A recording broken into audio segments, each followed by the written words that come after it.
আসসালামু আলাইকুম বন্ধুরা, তোমরা কেমন আছো? আশা করি তোমরা ভালো আছো। তো আমি ভালো আছি। তো আমি আবার চলে এলাম আমার টক ঝাল মিষ্টি রান্নাঘরে। তো তোমরা আজকে দেখো আমি রান্না করি মাছের তেল পেঁয়াজ কেমন করে। তো আমি কড়াই চাপিয়ে দিয়েছি, বিসমিল্লাহির রহমানির রহিম। কড়াইয়ে তেল দিয়ে দিয়েছি, দিয়ে পেঁয়াজগুলো দিয়ে নুন দিয়ে একটু ভালো করে নেড়ে দিচ্ছি। পেঁয়াজগুলো একটু লাড়া হয়ে গেছে, গলা গলা করা হয়ে গেছে।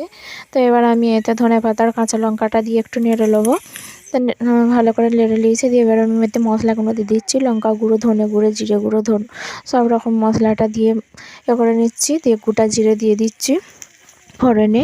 তো জিরাটা আমার আগে দেওয়া ছিল, দরকার ভুলে গেছি। তাই ভালো করে মশলাটা কষে নিয়েছি, নিয়ে পানি দিয়ে দিচ্ছি, দিয়ে ঢাকা দিয়ে দিচ্ছি।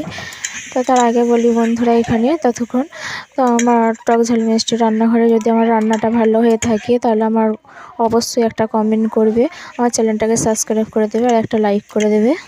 তো আমার মশলাটা কষা হয়ে গেছে, পেঁয়াজটা ভালো করে গলে গেছে। তো আমি আবারও একটু পানি দিয়ে দেবো, দিয়ে পানিটা ফুটে গেলে আমি মাছগুলো দিয়ে দেবো। মাছগুলো দিয়ে আবার একটু ফুটিয়ে নেবো ভালো করে। তো এই যে আমার রান্নাটা হয়ে গেছে, আমি একটা পাত্রে ঢেলে নিয়েছি। কেমন হয়েছে দেখো, যদি রান্নাটা ভালো হয়ে লেগে থাকে তাহলে অবশ্যই একটা কমেন্ট করে দেবে আর একটা সাবস্ক্রাইব লাইক করে দেবে। খুদা হাফেজ, আজ এই পর্যন্তই।